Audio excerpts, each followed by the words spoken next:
Առաջին լրատվականն է եթերում, բարի երեկո, ահա թե ինչի մասին ենք պատմելու առաջիկա րոպեներին։ Հոսանքի աճողգինը առաջին անգամ փոքր ինչ տեղի է տվել, հանրային ծառայությունները կարգավորող հանձնաժողովը հոսանքը էժանացրել է 1 դրամ 22 լումայով։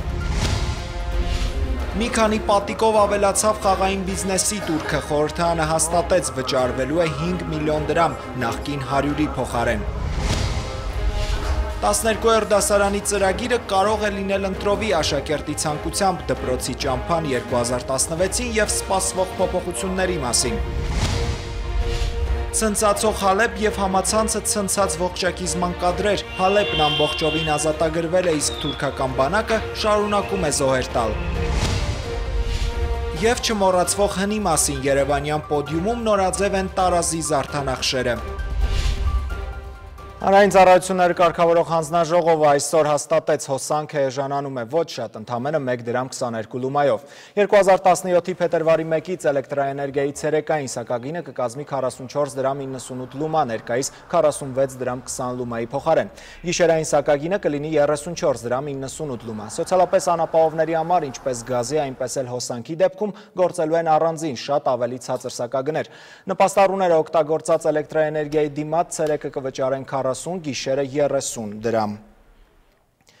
Խաղատների և ինտերնետ շահումով խաղերի պետական տուրքը ավելացավ 5 անգամ 100 միլիոն դրամից դառնալով 500 միլիոն։ Ազգային ժողովը արտահերթ նիստում վավերացրեց պետական տուրքի մասին օրենքում փոփոխություններ կատարելու մասին նախագիծը 81 կողմ 6 դեմ 14 ձեռնպատ ձայներով։ Պատգամավորների մեծամասնությունը կողմ քվեարկեց նաև 3 վարկային համաձայնագրերին։ Այսպիսով խորհրդարանը ավարտեց արտահերթ նստաշրջանը։ Մայրբուհը նոր հիմնովին նորոգված մասնաշենք ունի, բացմանը մասնակցել է նախագահ Սարգսյանը։ Այստեղ մեկ տանիքի տակ են տեղավորվել համալսարանական նոր սպորտ դահլիճը, հյուրատունը, քաղաքապաշտպանության և բուժօգնության, ֆիզկուլտուրայի ամբիոնները։ ԵՊՀ նիստերի դահլիճում էլ Սերժ Սարգսյանի նախագահությամբ գիտական խորհուրդն ամփոփել է 2015-16 ուսումնական տարին։ Ռեկտոր Արամ Սիմոնյանի հաշվետվությունը Մայրբուհի անցած ուսումնական տարվա ձեռքբերումների մասին խորհրդի անդամները գնահատել են բավարար։ Ներկայացվել են անցնող տարում բուհի եկամուտներն ու ծախսերը, ԵՊՀ խորհրդի հաստատմամբ պետհամալսարանի եկող տարվա եկամուտ ծախսերի նախահաշիվը կկազմի աուդիտորական անկախ կազմակերպությունը։ Նիստի վերջում հայրենիքին մատուցած ծառայությունների համար առաջին աշճանի շքանշանով է պարգևատրվել ամենահին համալսարանակը Գուրգեն Մելիքյանը։ Արևելագիտության ֆակուլտետի դեկանը վերջերս էր նշել 80-ամյակը։ Նախագահը նաև շնորհավորել է ներկանելի գալիք տոները։ Ուզում եմ բոլորիդ շնորհավորել նոր տարվա կապակցությամբ, ցանկանալ նախ անձնական երջանկություն, առողջություն, հաջողություն, այնուհետև իհարկե մեր երկրին խաղաղություն, ձեզ էլ ակտիվություն, սկսած բարեփոխումներն ավելի արագ ընթաց և բարեհաջող անցկացնելու համար։ Շատ շնորհակալ եմ համատեղ աշխատանքի համար այս թվականին։ Հաջորդ տարվա սկզբին կառավարությանը կներկայացվի տեղեկատվական և հեռահաղորդակցության տեխնոլոգիաների բնագավառում նոր ավելի առարկայական ծրագրերի փաթեթ կոնկրետ միջոցառումներով։ Կարեն Կարապետյանը այսօր հերթական խորհրդակցությունն է անցկացրել և լսել, թե ինչ փուլում են ոլորտի զարգացման համար կարճ և երկար ժամկետներ պահանջող ծրագրերի մշակումները։ Գործադիրի ղեկավարին տեղեկացրել են, որ այս պահին քննարկումներ են ընթանում շահագրգիռ գերատեսչությունների և ոլորտի ներկայացուցիչների հետ։ Կառավարության ղեկավարը կրկին շեշտել է, որ իր կաբինետը աջակցելու է կառուցողական բոլոր նախաձեռնություններին։ Ձեր հետ շատ մեծ հույսեր եմ կապում, որ դուք կարող եք հանդիսանալ այն լոկոմոտիվը, որը որ եւ էկոնոմիկան փոխի, եւ միջավայրը փոխի, եւ մշակույթը փոխի։ Ես շատ եմ ուզում, որ մեր երկրի մեջ, մեր ազգի մեջ ձեր նման մտածող, իրենց քաղաքացիական դիրքորոշում ունեցող, իր ամեն ինչով այդ մարդկանց քանակը շատանա։ Հիմա ես էլ ձեզ հայտարարում եմ, ես ձեզ օգնական։ Հայ-ռուսական միջխորհրդարանական նիստը ամփոփվել է համատեղ հայտարարությամբ, արտաքին հարաբերությունների հանձնաժողովների ղեկավարները երևանյան աշխատանքը արդյունավետ են գնահատում։ Կողմերը պայմանավորվել են ակտիվորեն համագործակցել թե Եվրասիական տնտեսական տարածքում, թե միջազգային հարթակներում։ Հանձնաժողովը անդրադարձել է նաև Ադրբեջանին Ռուսաստանի զենքի վաճառքի թեմային, միաժամանակ հաստատել Ղարաբաղյան հիմնահարցի բացառապես խաղաղ լուծման անհրաժեշտությունը։ Խորհրդարանականներս ամեն ինչ անելու ենք, որպեսզի միջազգային խորհրդարանական հարթակներում կարողանանք ապահովել Լեռնային Ղարաբաղի խնդրի խաղաղ կարգավորման համար բավարար քաղաքական աջակցություն միջազգային հանրության կողմից։ Խորհրդարանական միջոցներով դիվանագիտությամբ պետք է նպաստենք տարածաշրջանում խաղաղությանն ու կայունությանը, թույլ չտանք, որ խախտվի հավասարակշռությունը։ Եթե նկատենք, որ խախտվում է այն, պետք է փորձենք շտկել իրավիճակը։ Միջազգային լրահոսից Լիբիայում առևանգվել է ներքին թռիչք կատարող օդանավը, որը Սեփհա քաղաքից Տրիպոլի էր տանում 118 մարդու, ներառյալ անձնակազմի 7 անդամները։ Առևանգումից հետո օդանավը փոխել է ուղղությունը եւ իջել Լիբիայի ափերից 500 կիլոմետր հեռու գտնվող Մալթա կղզում։ Times of Malta թերթը հաղորդում է, որ օդահայնը մեկն է։ Նա ներկայացել է որպես Լիբիայի նախկին առաջնորդ Մուհամմար Քադաֆիի կողմնակից եւ սպառնացել է պայթեցնել օդանավը, եթե իր պահանջները չկատարվեն։ Թե որոնք են այդ պահանջները եւ արդյոք նա գործում է միայնակ, առայժմ պարզ չէ։ Հայտնի է, որ առևանգիչը համաձայն է բաց թողնել բոլոր 111 ուղևորներին, բայց պնդում է, որ անձնակազմը մնա օդանավում։ Միջադեպի հետ կապված Մալթայի իշխանությունը ծրագրում է հատուկ գործողություն իրականացնել։ Սիրիայի տնտեսական մայրաքաղաքը ամբողջովին մաքրվել է ջիհադականներից, մինչդեռ երկրի հյուսիսում գրոհայինները ողջ հրկիզել են 2 թուրք զինվորի, որոնց գերի էին վերցրել Էլ-Բաբ քաղաքի համար մղվող մարտերի ժամանակ։ Զինվորականների ողջակիզման 19 րոպեանոց տեսագրությունն ահաբեկիչները տարածել էին սոցիալական ցանցերում։ Այդ ակցիան հետևել է Անկարայի խոստմանը, որը վերջին օրերին Սիրիայի հյուսիսում իսլամական պետություն խմբավորման դեմ մղվող Եփրատի վահան գործողության ընթացքում բավական մեծ կորուստ կրեց 16 զոհ, իսկ ընդհանուր առմամբ թուրքական ուժերն արդեն 38 զինվոր են կորցրել։ Թուրքիայի ղեկավարությունը սպառնաց ավելի ուժեղացնել պայքարը ահաբեկիչների դեմ։ Սարսափազդու տեսագրությունը հրապարակումից շատ չանցած YouTube, Facebook եւ սոցիալական մյուս կայքերից հանվել է։ Իսկ Սիրիայի երկրորդ խոշոր քաղաքում տոնական տրամադրություն է։ Հալեպը լիովին ազատագրված է գրոհայիններից, ինչի մասին պաշտոնապես ազդարարել է սիրիական բանակի հրամանատարությունը։ Անվտանգության եւ կայունության վերականգնումը Հալեպում հաղթանակ է, որը մի կողմից ռազմավարական շրջադարձ է ահաբեկչության դեմ պայքարում, մյուս կողմից մեծ հարված ահաբեկիչների ծրագրերին եւ նրանց սատարողներին։ Մինչ քաղաքից հեռանում են գրոհայիններին եւ խաղաղ բնակիչներին տեղափոխող վերջին ավտոբուսները, հազարավոր հալեպցիներ արդեն առանց վախի դուրս են եկել փողոց, տոնելու ազատաբեր հաղթանակը։ Մարդիկ ցնծում են։ Մենք այսօր երբեք չենք մոռանա, վերջապես հանգիստ ենք, որովհետեւ այդ ավտոբուսներն իրենց հետ տանում են մեր տառապանքներն ու դժբախտությունները։ Լուսինե Կոշեցյան, Առաջին ալիք։ Իտալիայում Միլանից ոչ հեռու ոստիկանների հետ փոխհրաձգության ժամանակ սպանվել է Բերլինի ահաբեկչության համար կասկածվող թունիսցի Անիս Ամրին։ Իրավապահները Ամրիին կանգնեցրել են ստուգելու փաստաթղթերը, նրանց միջև սկսվել է փոխհրաձգություն, որի ընթացքում ոստիկաններից մեկը վիրավորվել է, իսկ ենթադրյալ ահաբեկիչը սպանվել։ Իտալիայի հատուկ ծառայությունների տվյալով 24-ամյա Ամրիի մատնահետքերը համընկնում են այն մատնադրոշներին, որ հայտնաբերվել են Բերլինյան տոնավաճառում բազմության մեջ մխրճված բեռնատարի վրա։ Նախկինում Ամրին 4 տարի անցկացրել էր Իտալիայի բանտում, Բերլինի ահաբեկչության հետևանքով զոհվել է 12 եւ վիրավորվել 48 մարդ։ Վերադառնանք Հայաստան, այսօր համագումարը հրավիրել Երրորդ Հանրապետություն կուսակցությունը, ԵՀԿ-ն ներկայացրել է նոր ծրագիր, ընտրել վարչության նոր կազմ եւ նախագահ։ Այսօրվանից կուսակցությունը կղեկավարի Վիկտոր Դալաքյանը, պատասխանելով պաշտպանության նախկին նախարար Սերյան Օհանյանի հետ հնարավոր համագործակցության մասին լրագրողների հարցին, Դալաքյանը ասել է, որ իրենց համագործակցությունը շարունակվում է եւ խորանում, բայց նշել է, որ ինքը Օհանյանի փաստաբանը կամ մամուլի խոսնակը չէ եւ նրա քաղաքականություն մուտք գործելուն վերաբերող հարցերը առաջարկել է ուղղել անձամբ պարոն Օհանյանին։ Երրորդ Հանրապետություն կուսակցությունը հայտարարել է, որ դավանում է լիբերալ պահպանողականության արժեքային համակարգին։ Հայաստանը դարձնել ժամանակակից, մրցունակ եւ կենսունակ պետություն։ Երկրորդ, Լեռնային Ղարաբաղի Հանրապետության զարգացմանը,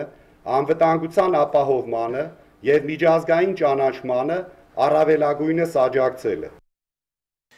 2017 Հայաստանի տնտեսության համար լինելու է շունչը տեղը բերելու տարի, ասել է ֆինանսների նախարար Վարդան Արամյանը։ Ռուսաստանի տնտեսությունը կայունանում է, միջազգային շուկայում հումքային գները դրական զարգացում են գրանցում։ Հաջորդ տարի մեր երկրում ակնկալվում է 3,2% ընդհանուր տնտեսական աճ։ Անցնող տարում 2,4%-ի փոխարեն կես տոկոս արձանագրվեց օբյեկտիվ պատճառներով, պարզաբանել է նախարարը։ Նաև ընդգծել ԵԱՏՄ անդամ բոլոր երկրներն էլ տարին փակել են բացասական աճով։ Հայաստանի ընդհանուր պետական պարտքը 5 միլիարդ 905 միլիոն դոլար է, հաջորդ տարի կհասնի 6 միլիարդ 338 միլիոն դոլարի։ Տնտեսության դրական միտումներից առևտրի աճի տեմպը բարձրացել է, ներմուծման ծավալը 2%-ով ավելացել։ Պատկերացրեք, բռնցքամարտիկը մտնում է պայքարի մեջ եւ միանգամից 4-5 հոգի են մեկ բռնցքամարտիկի հետ սկսում մրցել եւ բռնցքամարտիկը մի պահ հանգնում է նոկդաունի մեջ, հետո ժամանակ է պետք, որ ինքը վերականգնվի։ Այդ վերականգնման ժամանակահատվածը դա 2017 թիվն է։ Եվ մենք պետք է ամեն ինչ անենք, որ հենքեր ստեղծենք, որ արդեն 2018-19 թվականին ավելի մեծ տնտեսական աճ թևակողենք։ Կփորձենք փոխել մայրաքաղաքի դիմագիծը, լրագրողների հետ հանդիպմանը խոստացել է քաղաքաշինության կոմիտեի նախագահը։ Եկող տարվա ծրագրերը կես միլիարդ դոլարի են հասնում։ Նարեկ Սարգսյանը մտահոգիչ է համարել փաստը, որ գումար չի գտնվել վթարային շենքերի խնդիրը լուծելու համար։ Քաղաքի մշակույթ կրող մարդիկ Երևանում պակասել են, արդյունքը քաղաքի դեմքի վրա է։ Շատ քաղաքաշինական աղբ կա Երևան քաղաքում։ Աղբը մաքրելու համար խիստ ու հստակ արգելքներ են պետք, օրենքով։ Մի լայն ծրագիր պետք է անել, որը կոչվում է սանացիա, այսինքն մաքրում, այսինքն դնել ու մաքրել։ Այնինչ կառուցվել է կառավարական այս շենքի գլխին, նույնպես անուն ունի։ Դրա վրա էլ է կառուցվել։ Ավանդական սխալները չկրկնելու համար քաղաքաշինության կոմիտեի ղեկավարը կարևոր է համարում փոքր կենտրոնի մասին օրենքի ընդունումը։ Կենտրոնում կառուցապատում ներդրում սկսելը պետք է լինի թանկ ու դժվար։ Սա ոչ միայն կթեթևացնի խեղդվող կենտրոնը, այլև կբերի Երևանի համաչափ զարգացմանը։ 10 տարուց ավել է։ Սևան հյուրանոց, երիտասարդական պալատ, կենտրոնի ավերակված տարածքները տարիներ շարունակ չեն կառուցապատվում։ Կոմիտեի նախագահը սա համարում է ձախողում։ Այդ տարածքների սեփականատերերի համար եկող տարվանից հարկերն ու տուգանքները կավելացնեն։ Ովքեր չեն կառուցում, ստիպված կլինեն կամ վաճառել կամ ուրեմն կառուցել։ Քաղաքաշինության ոլորտում ներդրումային ծրագրերն առաջիկա 2 տարվա համար կես միլիարդ դոլարի կհասնեն։ Ֆիրդուսի թաղամասը, Հյուսիսային պողոտայի հարակից հատվածը եւ վերջապես հին Երևանի նախագիծը։ Այս ծրագրերը սկսված են, որևէ ներդրում չի սպառնում Զվարթնոցի աշտարակին։ Մեծ կլորը եւ փոքր կլորը եւ աշտարակ։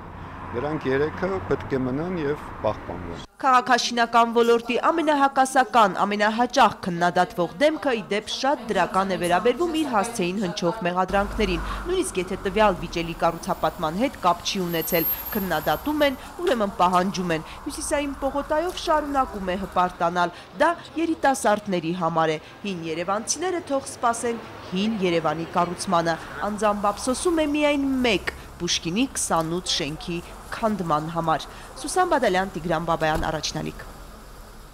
Դպրոցի տնօրենների պաշտոնավորման ժամկետը կսահմանափակվի, ասել է Կրթության և գիտության նախարարը տարին ամփոփելիս։ Կշարունակվի ավագ դպրոցի բեռնաթափման ծրագրի գործընթացը, ինչպես նաև կթեթևանա հիմնական դպրոցի ծրագիրը։ Մանրամասները տեսանյութում։ Բարի կամ ոչ այնքան տրամադրությամբ ռեպորտաժներն ու հոդվածներն ամեն դեպքում կարողացել են հասարակության ուշադրությունն ուղղել ոլորտի փոփոխությունների վրա, ասում է նախարարը լրագրողներին շնորհակալություն հայտնելուց հետո։ Շնորհակալ եմ մամուլին իր անաչառ մտահոգ վերաբերմունքի համար։ Եվ այսպես հասարակությանն ամենաշատ մտահոգող խնդիրն ավագ դպրոցների ծանրաբեռնվածությունն էր։ 2016-ին մեկնարկեց ավագ դպրոցների բեռնաթափման ծրագիրը, որն այդքանով չի սահմանափակվի։ Հնարավոր է 2017-ին 11-րդ դասարանով ամբողջ կուրսն ավարտվի, իսկ 12-րդ դասարանի ծրագիրը լինի ընտրովի աշակերտի ցանկությամբ։ Երիտասարդը, որը արդեն դեպի կյանք է գնում, ինքը պետք է բեռնաթափվեց մեծ ծանրություն ներկայացնող առարկայախմբերից, ընտրի իր հետագա կյանքի համար անհրաժեշտ 4-5 ուղղվածությունը։ Գերազանցության կենտրոնները, Քվանտը, Այբը, Թումոն ու շատ այլ նման կրթական հաստատություններ այս տարի սկսեցին համագործակցել այլ դպրոցների հետ, ուժեղ դպրոցների միջոցով ուժեղացնել նաև ամբողջ համակարգը։ Սա էր ի սկզբանե համակարգի պատասխանատուների առջև դրված խնդիրը՝ վերացնել էլիտար ու հասարակ դպրոցներ հասկացությունը։ Իրենք դառնան շոկեքար եւ իրենք իրենց հետևից տանեն։ Նախարարությունը 10 առաջատար դպրոցի խնդրել էր էլեկտրոնային դասեր վարել, փորձն արդյունավետ էր, պրակտիկան կկիրառվի նաև 2017-ին, մինչև բոլոր դպրոցները հասնեն նույն մակարդակի։ Համակարգի մյուս ամենամեծ խնդիրն ըստ նախարարի մեր դպրոցներում առարկաների առատությունն է։ Եթե միջին մակարդակով եվրոպական կրթական հաստատություններում երեխայի ծանրաբեռնվածությունը 14-15 առարկայի չափով է, տարբեր դասարաններում տարբեր, մեզ մոտ դա 20-ից անցնում է։ Որոշ առարկաներ, որոնք հմտություններ են ձևավորում, կդասավանդվեն ոչ թե առանձին, այլ կմտնեն դպրոցական մայր առարկաների ծավալի մեջ։ Այնուամենայնիվ, բոլոր թերություններով ու առավելություններով հանդերձ, մեր կրթական համակարգն աշխարհն ընդունում է որպես կրթական տարածք, որը կարողացել է կրթական ժամացույցն անթերի պահել, ասում է նախարարը։ Այսինքն մենք այն տարածքներից ենք, որտեղ կրթական համակարգի ցանկացած փոքրիկ մեխանիզմ աշխատում է։ Ռուզաննա Վարդերեսյան, Տիգրան Բաբայան, Առաջին ալիք։ Տեղափոխվենք Լոռի, մեր հաջորդ պատմությունը Քարինչ գյուղի մասին է։ Տարեց տարի այստեղ գյուղացիները ավելի հաճախ են կարոտում նորածնի ձայնին։ Գյուղում երիտասարդներ կան, բայց ամուսնացող չկա, վաստակած փողն է քիչ։ Խորհրդային տարիներին գյուղը հայտնի էր անասնապահությամբ, այգեգործությամբ, այդ ժամանակներից միակ հուշը Մարտիրոս Սարյանի նկարն է, Քարինչ գյուղի կոլտնտեսությունը։ Այն այժմ զարդարում է 5000 դրամանոցի դարձերեսը։ Տիգրան Մխիթարյանը Քարինչի դպրոցի ուսուցիչներից է, աշխատանք ունի, կենցաղն էլ տանելի է, բայց չի շտապում ամուսնանալ։ Դպրոցում սովորող երեխաների թիվն ամեն տարի նվազում է, եթե 5 տարի առաջ 110 էր, այժմ չի գերազանցում 70-ը։ Չնայած արտագաղթին գյուղում երիտասարդներ դեռ շատ կան, բայց քչերն են, որ կին ու երեխաներ ունեն։ Հիմնական մասը չի ամուսնան, որովհետև որ մեկ-մեկ հարցնում ես, ասում է դե ես ինձ զորով եմ պահում, ընտանիք կազմում, ընտանիքս մաս պահեմ։ Քարինչում հիմնական զբաղմունքը անասնապահությունն է, երիտասարդներն այս գործում չկան։ Մի քանիսն աշխատում են քարի մշակման արտադրամասում, մեծ մասն էլ անտառ է հատում, օրինական կամ անօրինական։ Բժշկական հետազոտություն չի արվել, բայց դպրոցում ասացին, հենց անտառի ծանր աշխատանքի պատճառով էլ շատ երիտասարդներ անզավակ են։ Եվ որպեսզի սառը նստարաններին վաղվա հայրերն ու մայրերը նույն խնդիրը չունենան, դպրոցում սահմանվածից ավելի փայտ են վառում։ Եթե պատուհաններ օրինակ փոխված լինեն, քանի որ ճեղքեր շատ գոյություն ունի, պատուհանների հինեն արդեն փտած, մաշված, ավելի քիչ փայտ կծախսեինք։ Չնայած օրինական կամ անօրինական փայտի առատությանը եւ վաղ առավոտից վառվող վառարաներին հսկայական այս պատուհանների եւ խարխուլ դռների ճեղքերից միևնույն է թափանցում է ցուրտը։ Հրաչյա Պապինյան, Արման Տիտանյան, Առաջին ալիք։ Հանրային հեռուստաընկերությունը մեկն է հայաստանյան եւ արցախյան այն լրատվամիջոցներից, որ երեխաների խնդիրների եւ հաջողությունների անդրադարձերի համար ստացավ Հայաստանի մանուկներ հիմնադրամի մրցանակները։ Հիմնադրամը 12 տարվա գործունեության ընթացքում այս տարի առաջին անգամ կազմակերպել էր մրցանակաբաշխություն լրատվամիջոցների եւ լրագրողների համար։ Իրենց ռեպորտաժների համար հատուկ մրցանակների են արժանացել նաեւ առաջին լրատվականի արմավիրի թղթակից Հայկուշ Ասլանյանը եւ ԱՄՆ-ում մեր մշտական թղթակից Հայկարամ Նահապետյանը։ Եվ թողարկման վերջում տարազների պատմությունները ժամանակակից նորաձևության լեզվով թրենդային հագուկապով հայ մոդելները Երևանյան պոդիումում բարձրացրել են 13-րդ, 14-րդ դարում հայ կանանց գեղեցկությունն ընդգծող զարդանախշերով ու վառ գույներով։ Լիլիթ Դանելյանն է զրուցել մոռացվող հինը մոդայիկ նորին միախառնած համարձակ գաղափարի հեղինակի հետ։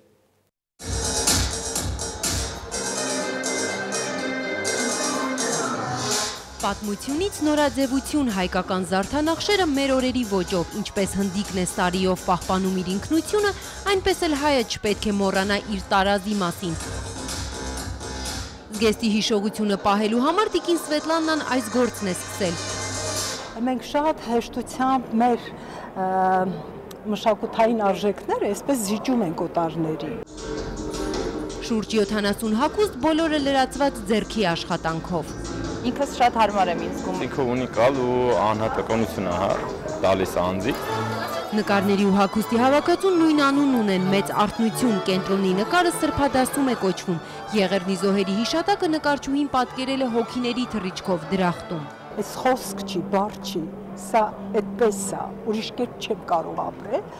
բայց երբ որ սրբադասում եղավ մեր նահատակների մի տեսակ շունչը զբացվեց։ Իսկ սոցցանցում ամենատարբեր թեմաներով հոդվածները տարիների ընթացքում գիրք դարձան։ Ժամանակագրական ընդգրկումը հսկայական է, արագեղեցիկից մինչև մեր օրերը նրա հերոսներն ու հակահերոսները։ Ուրվագիծ եւ ճանապարհ գրքի լեզուն ինքնատիպ է, մտքերը հատու, իր բնորոշումն է։